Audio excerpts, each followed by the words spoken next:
Miss Catherine Bernardo, abay sobra at grabe po ang mga balitang kumalat ngayon sa SOCMED. But before that, if you haven't subscribed yet to my YouTube channel, please don't forget to like, share, and subscribe at hit mo na rin ang notification bell for more showbiz updates. Bago tayo of course magpatuloy sa ating updates for today's video, nais kong pasalamatan kayo for always watching and trusting this channel. Thank you so much sa inyo pong palagiang panonood at palagian ninyong pagsubaybay sa mga updates po natin. Maraming salamat po. So ngayong araw ay pag-uusapan natin si Miss Catherine Bernardo dahil kumakalat na naman to, panoorin natin. Wala sa mga sources. Si Catherine pa raw nagpupunta ng Lucena. Uy, siya pa dumadaan doon. At kapag ka daw magkikita sila nung mayor, bababa si Catherine sa kanyang sasakyan, lilipat doon sa sasakyan ng mayor. Silang dalawa lang magkausap at magkasama. Nakakarating siguro kay Mami Min. Oo, tapos nakakapagtaka, may mga ganun eksena pero wala pang pag-amin. At walang nagsasalitang sino man sa kanila. Yun. Isang bagong episode ang inilabas ni Manay Christy Permin sa kanya pong YouTube channel kung saan nagpapakalat na naman siya ng panibagong fake news patungkol kay Miss Catherine. Sinasabi po nito, base daw di umano sa kanyang reliable source na isang si Miss Catherine Bernardo pa mismo ang pumupunta ng Lucena at ang kanilang ginagawa, nagbabiyahe si Miss Catherine doon po sa Lucena City para po makipagtagpo kay Mayor. Pag nandun na sila sa tagpuan, lilipat si Miss Catherine Bernardo ng sasakyan para dun daw sila mag-usap ni Mayor. So habang iniisip ko at ini-imagine ko yung mga ganong datingan, parang hindi personalidad ni Miss Catherine Bernardo yung ganon. Kasi kung matatandaan ninyo si Catherine, sabi niya sa mga interview niya, kailangan daw bigyan mo rin daw ng worth yung sarili mo. So sa ginagawa po ba ni Miss Catherine, or kung talagang yung iniisip po ng ilang mga peddlers na ganun nga yung ginagawa ni Catherine, parang hindi ko ma-imagine ng isang Catherine ay gagawin yung ganung bagay. Imagine sinabi pa ni Mama Min, ang dami nang liligaw kay Miss Catherine Bernardo, tas siya pa yung mag-e-effort. Alam naman natin na halos sa tulog lang ang pahinga ni Miss Catherine, 'di ba? Dahil sa dami ng kanyang mga proyekto. Yun po ang sabi niya sa interview niya sa PGT, na sobrang busy ng kanyang mga araw-araw dahil sa dami ng kanyang trabaho. Hindi ko rin ma-imagine kung paano niya po napagkakasya yung oras niya na pumunta pa ng Lucena para makipagkita kay Mayor. Bakit hindi si Mayor ang pumunta kay Catherine para dun sila magkita? Hindi ko alam bakit may mga ganitong kwento na naglalabasan. Base po dun sa mga kwento nitong si Manay Christy Permin, reliable source daw. So parang nag-connive na sila ni Mr. OG Diaz dun sa idea patungkol sa bagay na yun. At base pa kay OG Diaz and Christy Permin ay ni isa sa mga kasama ni Catherine Bernardo at dun sa circle po nila ay wala daw di umanong naglalabas nito. Paano po nila nalaman? 'Di ba? Paano po nakarating sa kanila kung wala pong naglalabas? Ibig sabihin, ay isang maliwanag na imbentong balita, 'di ba? Na parang dadayuhin pa ni Miss Catherine itong si Mayor Mark Alcala para lang po sila ay makapagkita. Parang ang cheap naman ni Miss Catherine para gawin yun. Samantalang kung tutuusin, di deserve ni Miss Catherine na siya yung pumupunta sa lalaki dahil siya ang pinupuntahan ng boyfriend niya, si Mr. Daniel Padilla, 'di ba?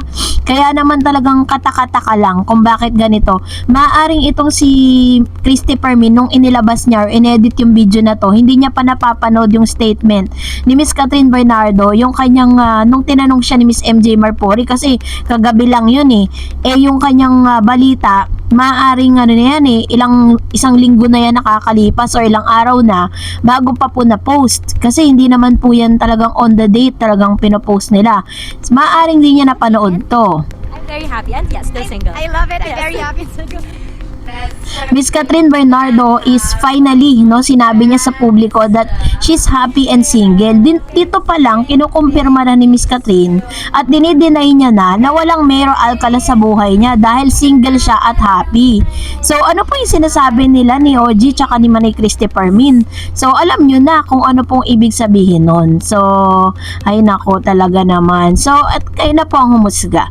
And for that, magbasa tayo ng mga komento ninyo patungkol sa latest update updates. Unahin natin si Miss Jerome. Sabi niya, single si Kat at single din si Daniel. Kaya, the long wait is over for comeback. And then sabi ni Miss Elena Galgo, hindi ni tinigilan ni OG si Kat. Sobrang galit ni OG. Di kung si Mayor ang boyfriend ni Kat, di wala man lang problema sa single siya at pipili siya kung sino man ang nagustuhan. Ayun, ito naman yung kanyang comments with regards to this. Na parang nasabi dito ni Ma'am si Elena na parang sobra yung, ewan ko hindi ko alam kung ano pong dahilan kung bakit pinipilit po nila yon.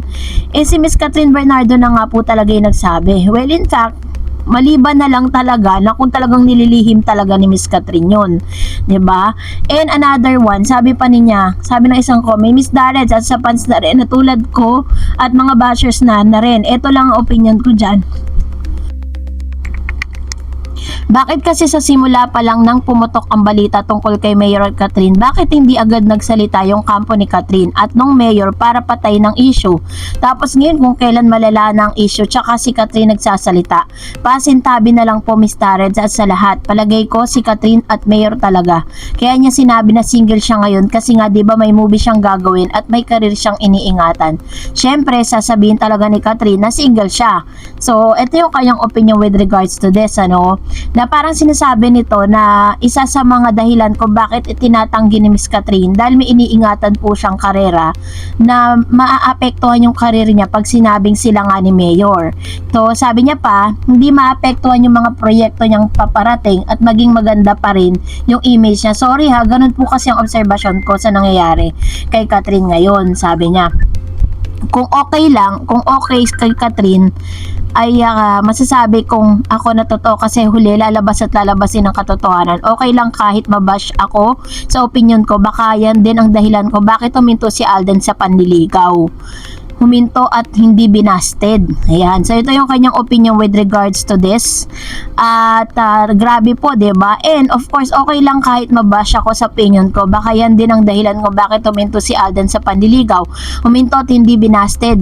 Huwag na tayo maghanap ng proof tungkol doon sa mayor at kay Catherine kasi mismong residente na rin ng Lucena ang nagsasabi na sighting si Catherine sa lugar nila.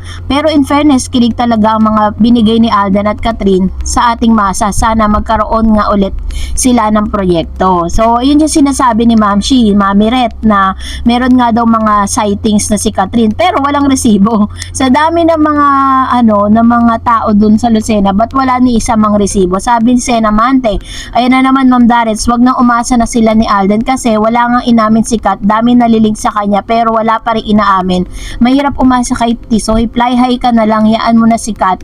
Kung ayaw sa'yo, edi wag, magkakita ka pa ng true na magmamahal sa'yo. I-extreme Tisoy kami. Ayan, sabi ni Miss Evelyn, Miss Tarrets, sinantay ko na lang talaga yung matabis na oo kay Alden. Ayaw pa kasi ni Catherine mag-asawa na. Alala ko noon, sabi ni Kat, 34 pa siya na mag-aasawa. Tama nga naman, maging single muna kasi Kat, baka magkamali muli siya na sila ni Alden, di maganda pagdating ng panahon. Ayan, ito naman yung kanyang opinion with regards to this.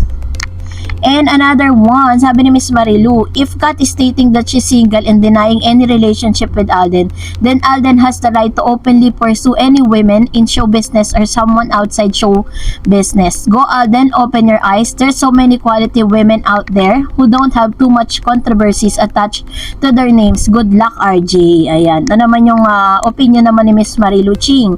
Another one, sabi ni Miss Crazy Little Things, sayang mag-effort ni Alden, nag-rent pa ng eroplano yan para makapunta sa birthday niya. Nanahimik siya pero since in-invite siya ni Kat, pumunta siya agad. Sabi ni Sir Compatible, nako, ang laki ng ewan.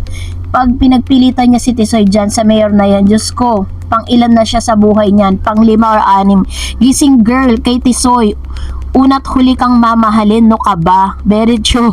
Diba? Yun po yung isa sa mga nila And sabi ni Aida Villalos, ay nako, common sense. Kaya ala nang napasok na iba sa Bernardo Mansion of couple na sila. Lana din maglakas. manligaw kay Kat natin sila na Richard. Di matitibag ni naman Kat. Rich, nagsolo na sila, di ba? Sabi Kat, thanks and nahawak buot ganda niya at buong pagkatao ni Kat. God bless Kat Rich both more.